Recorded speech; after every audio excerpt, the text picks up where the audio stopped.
the sound too. Have you hit live? Yeah. You guys are live.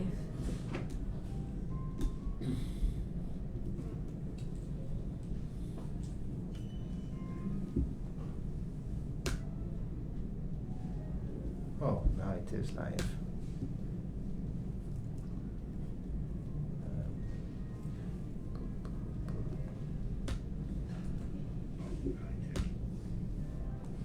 Okay, let me share that on my own feed. Share. Okay, share this first on my personal feed.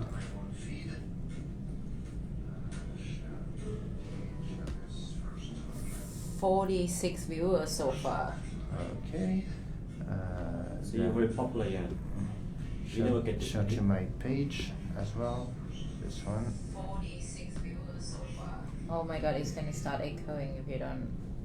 Okay. Okay, I guess I'm all good. You're good.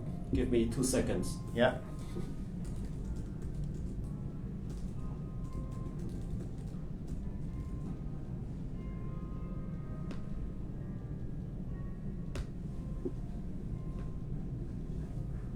Okay, welcome to Thisrupt Talk episode 13. We have a very special guest, Kun Yan Marchal. Now, Hello. Hello.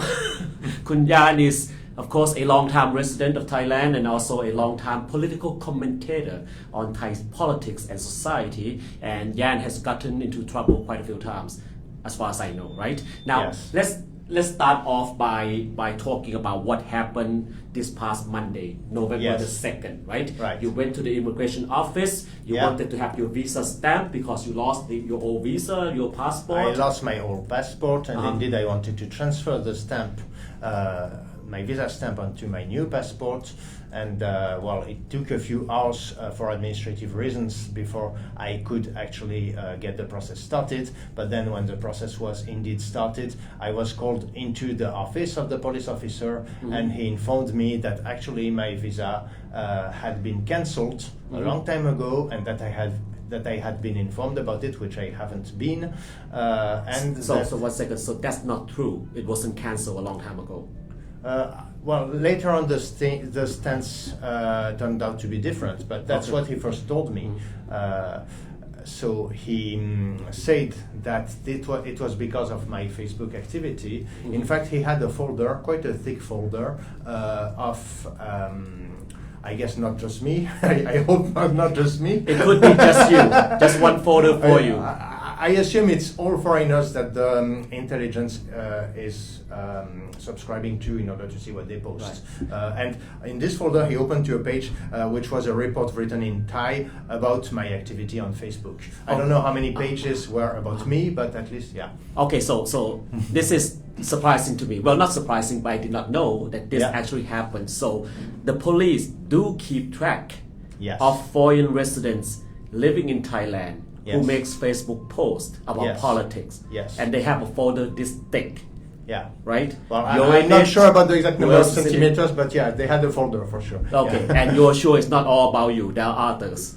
Right. Well, again, I mean, if they write like, I don't know, dozens and dozens of pages about me, they're wasting their time. So I assume that might be about a bunch of people. Okay, that is interesting and a violation of so many right to privacy. But then again, of course, we're in Thailand. I don't agree with it being a violation of right to privacy because, I mean, what I post is public anyway, and it is under my real name, and anybody can watch it, and the police can watch it just like everybody else can watch it. And I don't call that spying. I just call that indeed looking at what I'm doing. Indeed, if they were like sneaking into like private posts by using a fake identity, then that would be a violation of privacy. Right. But as far as I know, that's not what they do.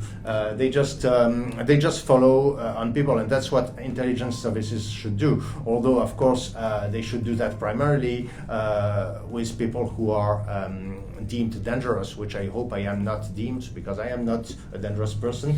But okay, fair point. It's not a right. It's not a violation to privacy, but it's a violation to something because, as you say, you're not a known criminal. You're not a suspect terrorist. You don't have a record sheet of criminal activities. I have no criminal record. So when the police actually keep track of your post and other people, doesn't that make you afraid, make you nervous about what you might say or do next in public on social media?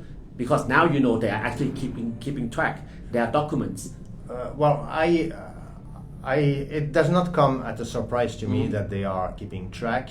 It did come at the surprise to me that they would cancel a visa on those grounds for somebody who hasn't been a criminal, who hasn't actually, who has only posted on Facebook and not held signs in a protest or gone on stage to address a crowd. But yeah.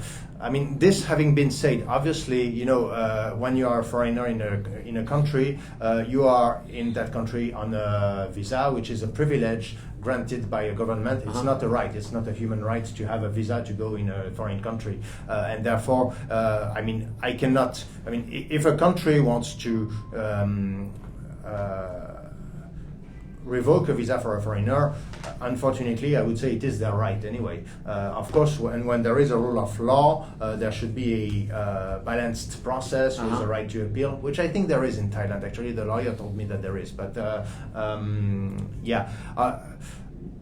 still, I mean, I was surprised that they would cancel a visa for that reason. Okay, but so they told you they cancel your visa, and then it became big news. And Kun Pravit, Council of English, was there.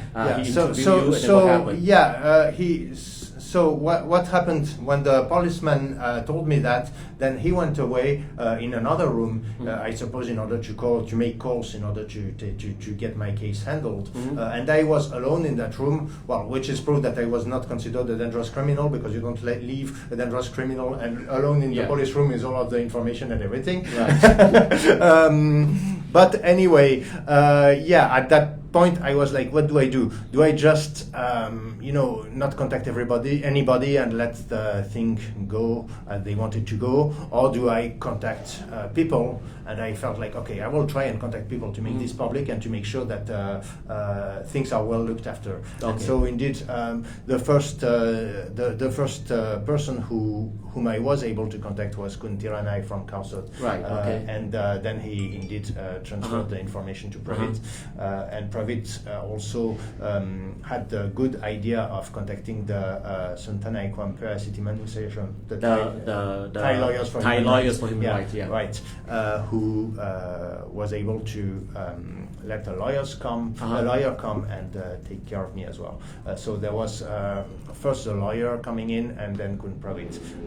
Kun Pravit asked me if I could go out of the immigration office in order to make the live, but the immigration office would not let me go out. So eventually Pravit came in, and despite the fact that there are signs not to use the phone and whatnot, he just made the live. It's good to be well connected. I mean, you know to call Tiranai, and Tiranai called Pravit, and Pravit called the Thai. I was lucky. Lawyers for human rights. You were lucky. So if any expats out there are watching and listening, if you ever get into trouble, just call Tiranai. If Tiranai was watching this, I'm not sure he wants that publicity. Okay, don't call me. Tiranai is gonna be pissed off at me about this. So all of those things happen, and then what? And then we had to wait hours, and indeed for those hours we didn't get any different information than indeed I would get deported, because the thing that the first policeman told me was that there was a visa amnesty until the end of October for every foreigner, but we are now in November, and therefore I am already on overstay. So that was the information we had for a couple of hours, and maybe at 7 p.m. there's the other inspector coming, and his tone was totally different. He was he adopted a friendly tone, and he was like, "Oh, this is a whole misunderstanding. Your visa is not cancelled. You shouldn't worry." Right. So he didn't want to own the fact of telling me to shut up, basically. But he was like, Thais have traditions and sensibilities, and you should be mindful of that. It's not like you don't have the right to free speech, but use it wisely. So that was his message. It's one of those warnings. And did you think having the Council of English there, the camera and Kun Pravit and the lawyer there, help to change the attitude of the policeman? I have no clue about that. I think I will never know. I will never know if the attitude of the first policeman was part of a strategy, or if it was indeed a misunderstanding. Okay. I will never know if things would have been different without the media and the lawyer. Right. So yeah, I can only speculate, but I don't think it makes a lot of sense to do so publicly. Okay, so Yeah. what happened? So Yeah. your visa was re-stamped. You remain here in Thailand, at least for the time being. But this wasn't the first time you got into trouble with the authorities, right? Back in June last year, just right after the election. Yeah. But before the new government was formed, well, Right. it's the old government, but newly formed. Khosrow was still in charge. We were Right. still under dictatorship with Article 44. Yeah. But then you, Jan Marchal, Mr. Frenchman, posted on your Facebook a video parody of one of the greatest musical piece Thailand has ever produced, Return Happiness to Thailand by General Prayut Chan-o-cha. You made that parody. Yeah. Why? Okay, so well, it happens to be a moment of my life when I had some free time and I wanted to just try things that I never had an opportunity to try before when I was busier. And one of those things was indeed to do music. And I was like, okay, let's try and make some funny things that I can post on social media and see how people react. And it was not the first thing that I made, but the previous things had maybe like a couple of thousand views at most. Like my extended circle of friends, but this video for some reason went viral far beyond any expectations. In one day it had 1 million views. Okay. And by the next day I had indeed the police at my home because I guess somebody did not find it funny. So well, if I ask you to get up to do the song now, then this show might get 1 million views. I don't think so. Okay, so were you called in by the police to have a chat about this? Did anything happen? So the police want to came to see me at my house, and well, it was just one guy. Eventually, another guy joined him after that. But yeah, they were not aggressive or anything. They were friendly. They had a talk, and their stance was that they were just tasked to do that, but they had nothing personal against me. And what they were tasked to do is to have me say that I would not make another such song against the Khosrow. But immediately after that, the Khosrow was disbanded anyway. Okay. So that's very interesting. Yeah. Yeah. You said the police told you they were asked to do it, right? So in Thai, Nai sang ma, Nai khao ma, my boss told me to do it. I think I can tell it now. I didn't tell it back then, but one of the policemen told me, yeah, between me and you, I agree with you, but so okay. But the fact is that we have this government and we have to act accordingly. Well, it's like at the protest. I mean, you talk at the protest. You know, a few policemen seems to agree with the protesters, but they just have to be out there doing their job. Right. That's just the way it is now. Before we move on, if anyone has not seen that clip, can they still see it? Is it still on your Facebook, on YouTube, on Pornhub maybe? Yeah, I don't know. On Pornhub, no, I don't think it matches the audience. Okay, right. But it is on Facebook, it is on YouTube, yeah. All right, okay, so if you haven't seen it, go see it. It's quite funny, hilarious, in fact. Okay, so those are the things that had happened so far. Yeah. We're going to talk about the main topic for today. Should foreigners comment on Thai politics? It's rather a controversial topic, not just currently, but it has been like this for many years. Back when I was writing at the Bangkok Post, this was a topic many times. But before we get into that, let's talk a little bit more about yourself. Me? Yes. This show is about you. Okay. Okay. How did you find yourself in Thailand? When did it happen? Why did it happen? Okay, so I arrived in Thailand in 2003, so it's been 17 years. Right. I am by profession originally a video game developer. I have been developing games at first at Ubisoft in France, which is a big company, a big game company, and I came to Thailand with the project to open a game development studio that would do outsourced work for Western publishers. That's what I started. I invested into a company. I got BOI approval for that, and I ran this company for 15 years with a. The staff started at 4, and at the peak it was like 26 people. Right. And it lasted 15 years. We did a number of games on many platforms, consoles, PC, mobile. I closed that. I didn't close the company actually, but I dismissed everybody in the team at the beginning of 2019 because we had a business setback, and we had conditions where I felt like we were going to the wall anyway if I didn't do that. So I was like, okay, since there is still a bit of cash in the company, let's use it to make a clean exit rather than crash on the wall. Okay.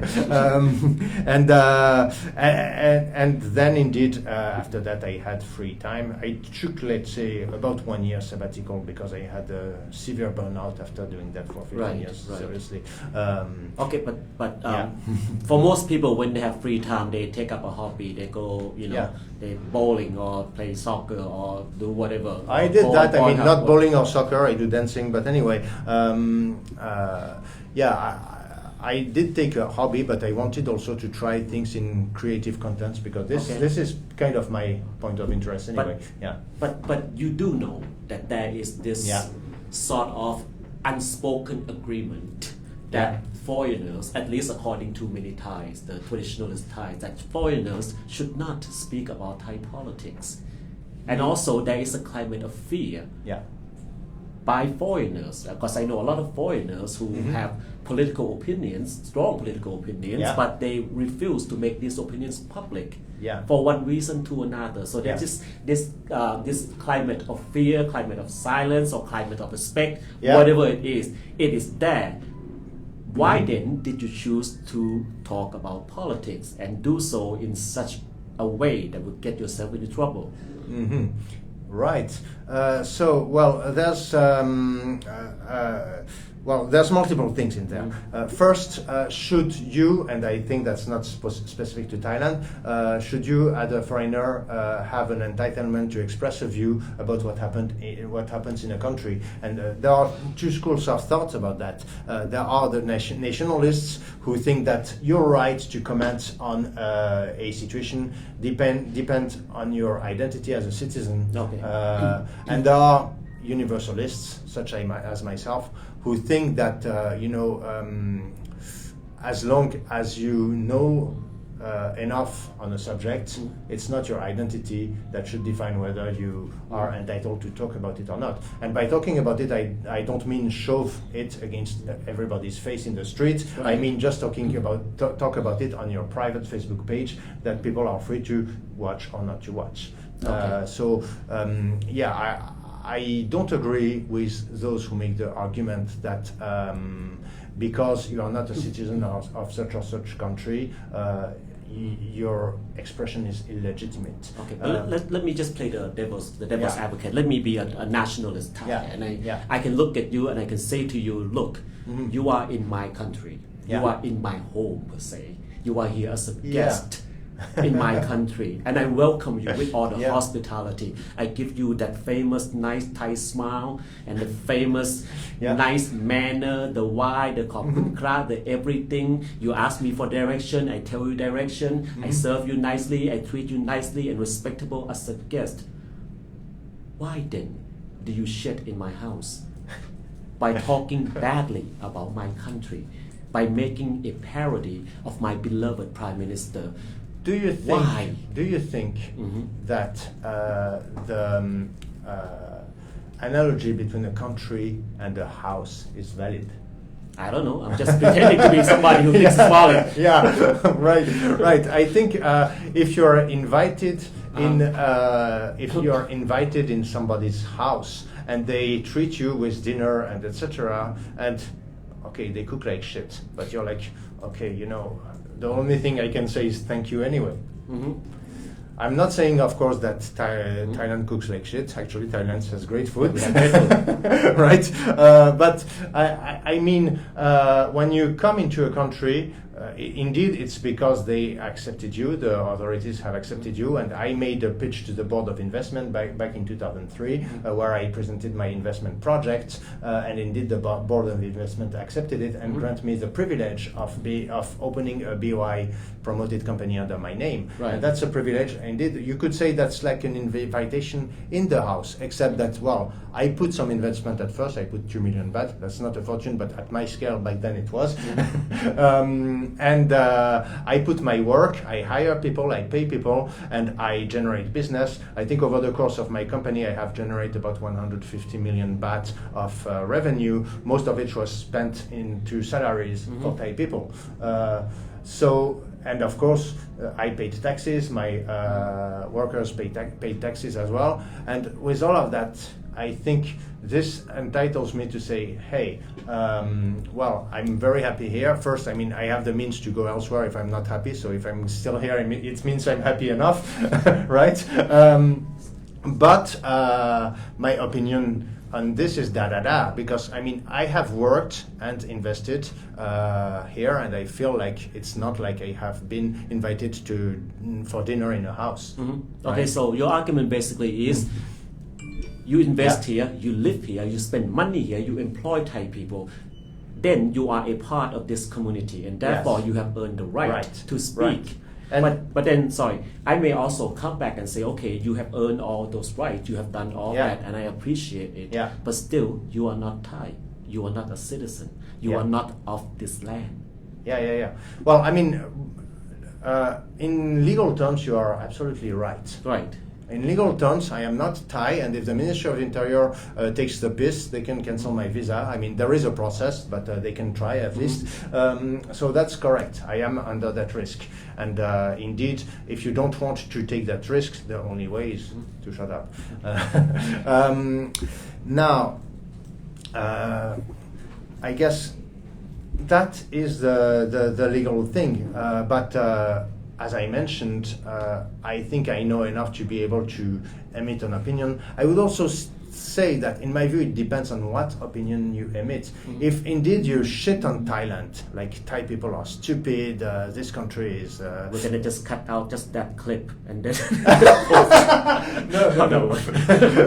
I mean, well, yeah, that could happen, but that would be somebody with wrong intention, and I would have to defend myself. But yeah, I don't think I shit on Thailand. I don't think I make bad comments about Thai people. I don't think I am inciting trouble or hate or violence or whatnot. I mean, I am trying to be constructive because my ultimate wish is for things to go better for Thailand. I am trying to be constructive, so it may be true that I do it with jokes, with humor that might not work with everybody.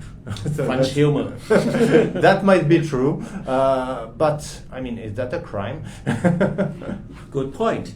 Is that a crime? Yeah. Right? Because beliefs and attitude is one thing, right? Yeah. A nationalist Thai may believe that you shouldn't talk about Thailand, but it's not a crime to talk about Thailand. That's very important. Even though sometimes they call you in, or when you go in to get your visa stamp, it turns out they have a stack of documents about these things. But okay, so that's from a Thai perspective, and everybody knows this. You know, there are a lot of Thais, traditionalists, nationalists who do not like foreigners talking about Thailand, unless it's something beautiful, wonderful about Thailand. However, what is more interesting, at least to me, is there are many types of expats in Thailand, and there are, you know, and within the expat community there are battles in and of themselves. Right. And there are also foreign residents and expats who believe that other expats should not talk about Thailand.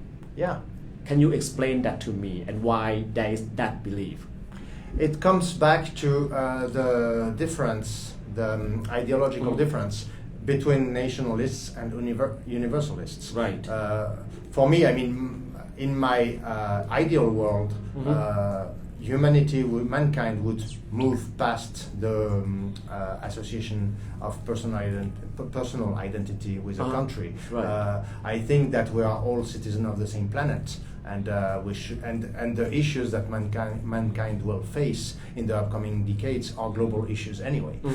So I feel like basically the nationalist attitude doesn't make sense, but some people don't feel that way because they have another perspective, and in their way they have a country to protect. And I would say that how they behave here, if they are foreigners, is the echo of the experience they have had in their own home country. They may be from European countries and have resented there the way that immigration has changed their country, that some people who recently came in, who recently migrated, are willing to show their views that they don't agree with, and they resent all of that. And so when they come here, they don't want to see their peers do that to Thailand. Okay, so let me get straight to the point, because that's what I do. I get to the point. You Yeah, talk about certain European countries with recent influx of immigrants who have opinions about the host countries, and they don't like it. So they don't like it here either. So we're talking about France, we're talking about England, we're talking about Germany, we're talking the influx of Muslim immigrants fleeing war, right? So you're saying that because they don't think the immigrants there should talk about politics there. So when these guys are here, maybe they're French, Americans, English, whoever, right? They also believe that they shouldn't speak about Thai politics. Right. So at least they're not hypocritical. Yeah, but I think they are consistent. Yeah. But I don't agree with them, but they are consistent. But what happened to the ideal of freedom of speech, which is supposedly something Western society should champion? Freedom of speech is freedom no matter who you are, no matter what you say. What happened to that? You can explain this to me. I don't know. I'm not an expat. I'm not in that world. Oh well, I guess it depends on. I mean, freedom of speech is a value indeed in European countries, in America. Right. Well, I mean, you are in the American world initially anyway, so. Well, you know. Yeah. We apparently we don't like the Americans much these days because they are protesting in front of the embassy every day. Right. But it doesn't mean that everybody in the Western world find it appropriate to allow free speech on everything. So I also think that one specific about the expat community in Thailand. I mean, I saw that from the election results in the French expat community. Okay. You know, when there are French elections, when there are elections in France, French expatriates from all over the world will vote as well, and we will see the result by country of what French people voted for. And as you know, in France, there are mainstream parties, and there is the far-right party, the Front National of Marine Le Pen, which is now, sadly, I mean, if you ask me at least, a mainstream party. Right. And when you see most countries, French expatriates who live in those countries would not vote for the far-right party, for the Front National. Because they are people who have an international mindset since they live abroad, and they don't buy into the ideology of the Front National. But Thailand is an exception to that. Specifically, if you go to Pattaya and you see the election results in Pattaya, more than half of the French expatriates in Pattaya will vote for the far right. Okay. And my theory about that, it's because, you know, in most of the world, expatriates are working people with college degrees doing executive jobs. And in Pattaya, that is not the case. Everyone knows that. Right. So, and it's a very different demographics, and indeed they have very different views. They are from another world. Right. So, but as I understand it, you know, the expat communities, you have what is called the old hands, those who have been here for decades and decades and decades and decades. Those gentlemen, they are not. They're quite open about their criticism of Thailand, no? Or not?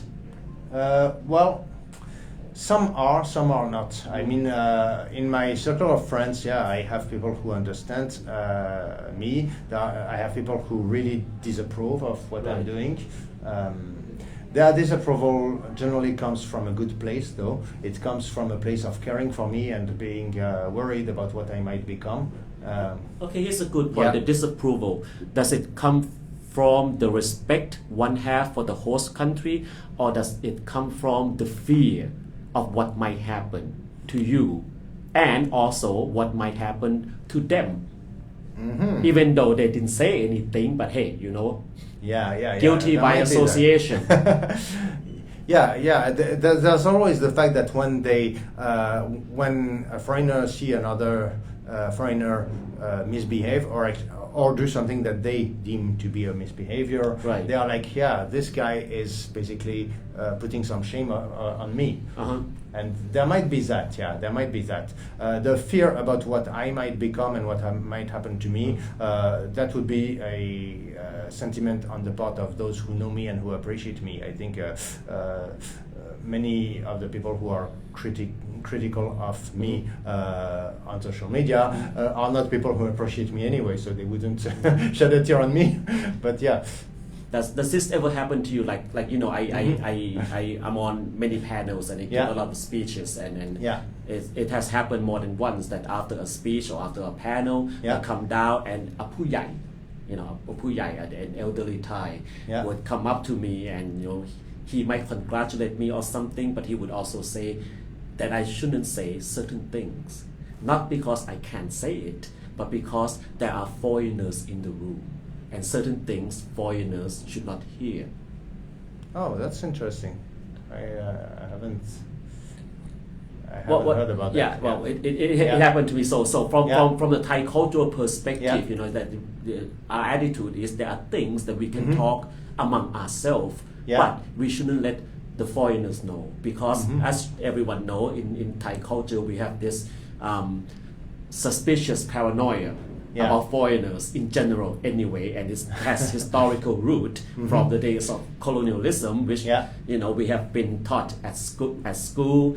This attitude has been indoctrinated to have this suspicion. So that's our attitude towards you, right?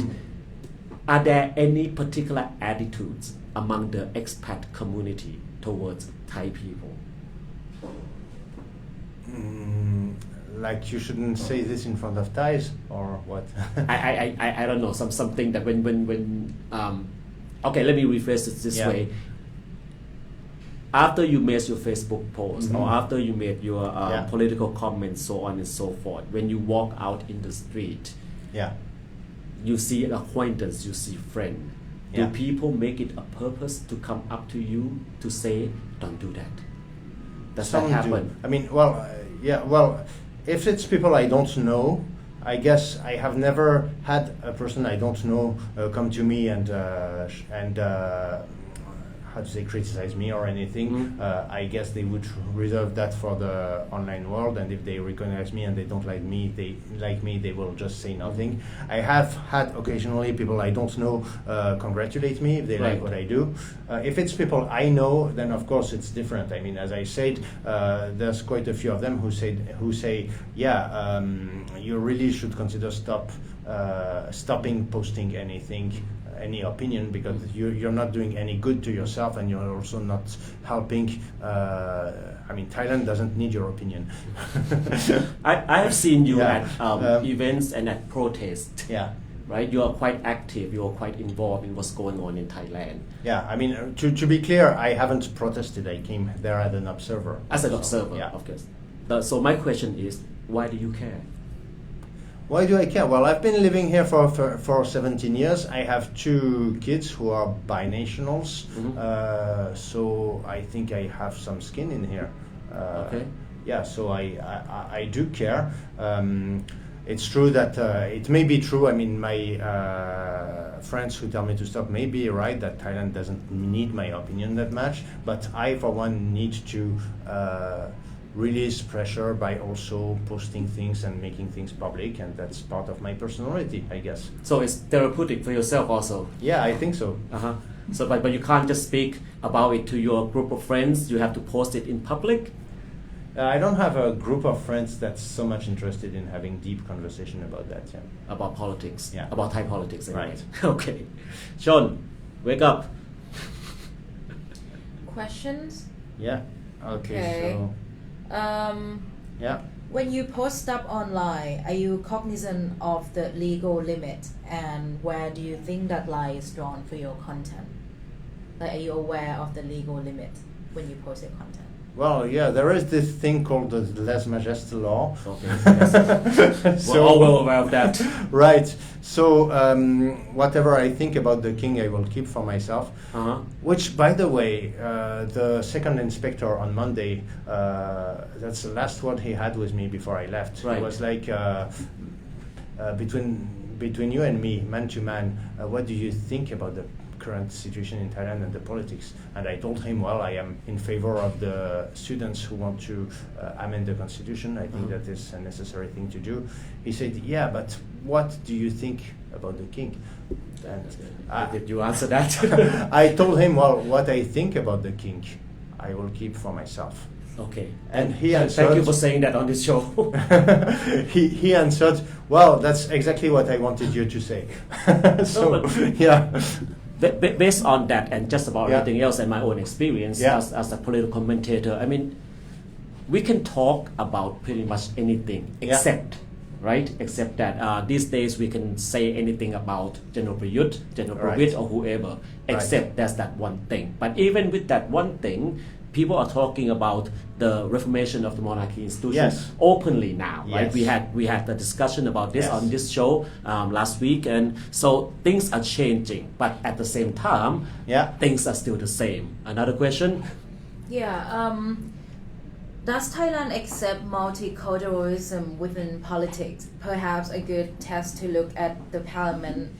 Would a European person but a Thai citizen ever get elected and be accepted as a Thai? So I guess the question is, would a person with foreign ancestry but Thai citizen, Thai citizen be accepted as a Thai? As a Thai politician. Let's say, like, if that person were to run for an office, would they get elected and be accepted as a Thai?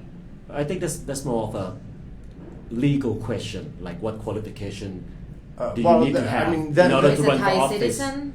Well, you have to be a Thai citizen for a certain number of years. I mean, you can't just be yesterday and then run for office. I guess that's the legal aspect of it, but I guess the meaning of the question, if I understand it correctly, is would the Thai public accept that or not? So first, I mean, I don't think I am most qualified to answer that because I'm not the most expert on the Thai public's reaction. But I think it depends on their political stance. Probably the far right people from Thai Pac D, they would have issue because they already bring out the Chinese root of Thanaton to say that he's not Thai. So yeah, I guess I guess basically some people would try to use that against that person if they don't like that person anyway. I think if they do like that person, they will be happy to overlook the ancestry.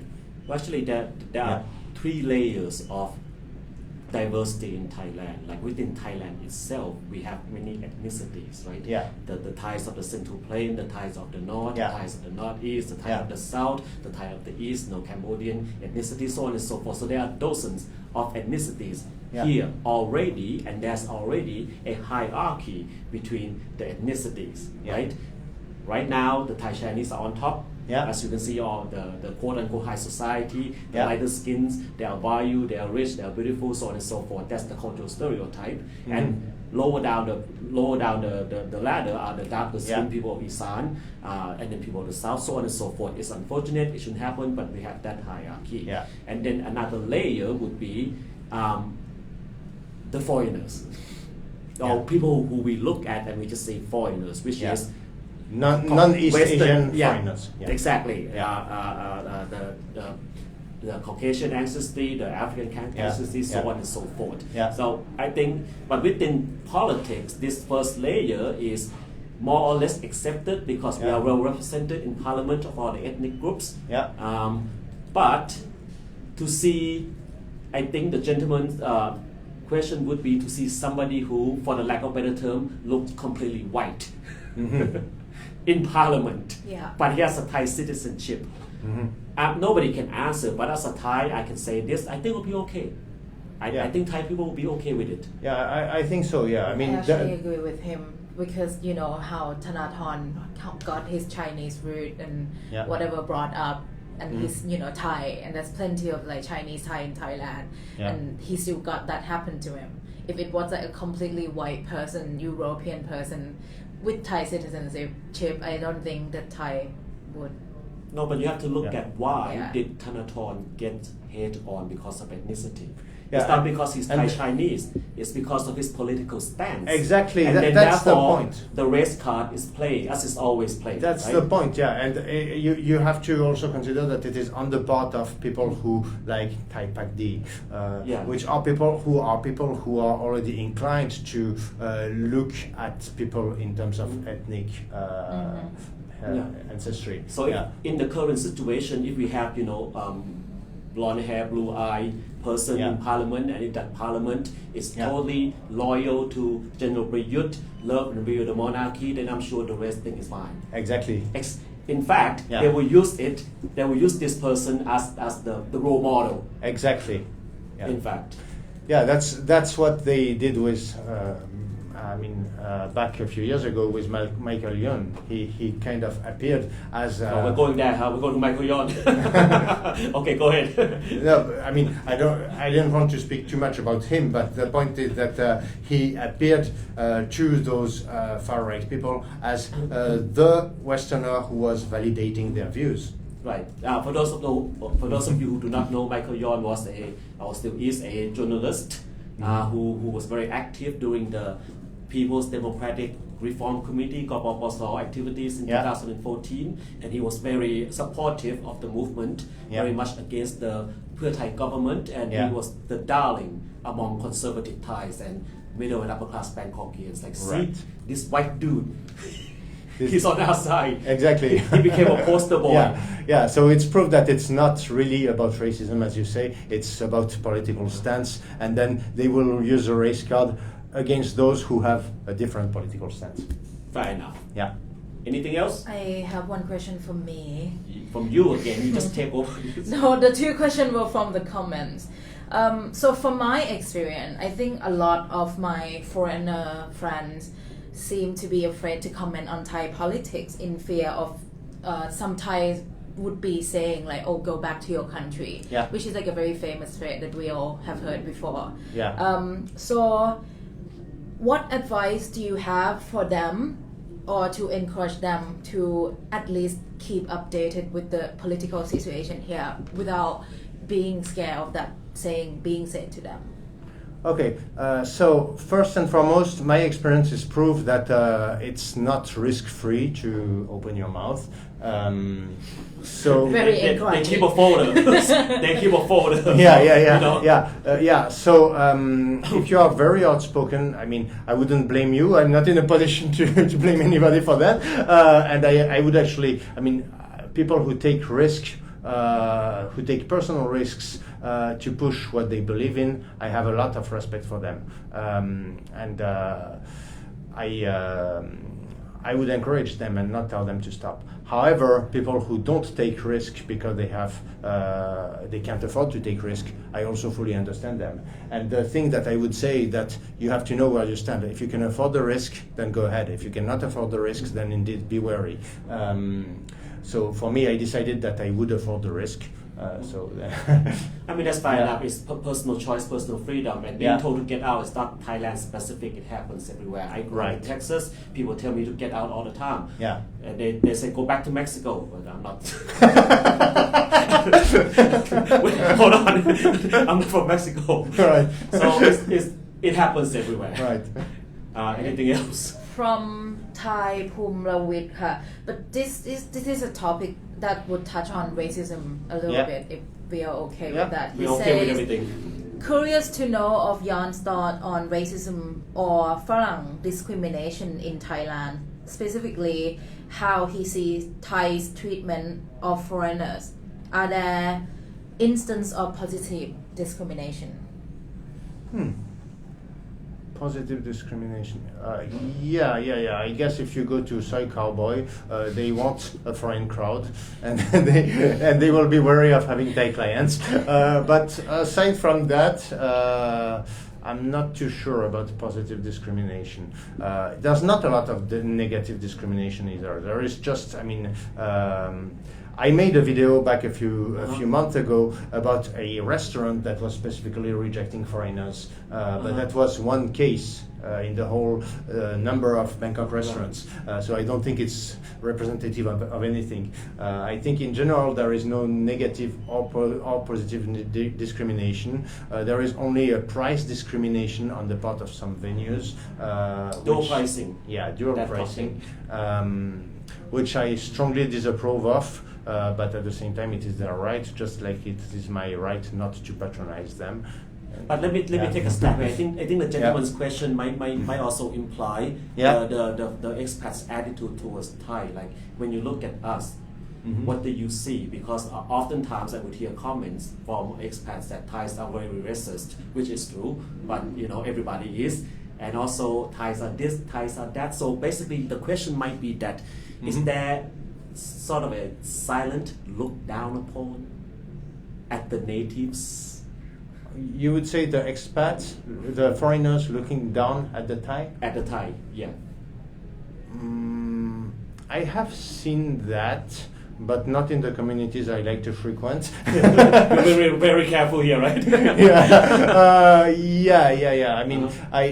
Honestly, to be honest, I frequented people who just who don't live here but who come here very regularly as let's say it's sex tourists, and these people do not have much respect for other people. You go to be honest, you go onto certain forums that expat frequents, and you can see. But the community of people who actually live here and have invested themselves here doesn't tend to be like that. Okay, fair enough. I don't know. Maybe this could be the last comment. It's not a question per se. It just says from Ryan Rod Emily is foreigner amongst foreigner is okay. Foreigner amongst Thai only if in the listener seat. I think he implies the answer to the topic of the Thisrupt Talk tonight. Yeah, like should foreigner openly discuss about Thai politics, and he say foreigner amongst foreigners okay, but not amongst Thai. So foreigners can discuss about Thai politics among foreigners, but not with Thais. Yeah, only if the foreigner is in the listener's seat. How do you feel about that statement? Well, it is true that in my public page I comment in Thai language, and that might be what has triggered some people. I think that whatever in general, whatever you say can, how to say, whether something is acceptable to say or not depends on the audience. Basically, that's a universal fact. Now, I would say, obviously, among conservative Thais who disagree with me, then it is not appropriate for a foreigner to comment on politics. Among the progressive Thais who agree with me, they always tend to approve of my views, and of course they have no problem with me commenting. So I guess indeed there are some circles in which it is okay, there are some circles in which it is not okay. I would say my stance is that I have a Facebook page that I force nobody to subscribe to. Right. And I think if you don't like what I post, if you don't like what I say, unsubscribe. And turn the channel, turn the page. Yeah, right. And the thing I will not do, and that may be where I agree with whoever posted that comment, is I will not hold a sign in a protest. I will not go on stage in a protest, because indeed I would feel like, hey, I am a foreigner telling Thai people what to do, and that's not who I want to be. Okay, fair enough. And I think that's a great way to end it. There's a line, and also, of course, it's a matter of choice for everybody. But if you choose to speak, choose your audience carefully. Yes. Okay. Thank you for joining us, and we will see you next time. Thanks, Yan. Thanks.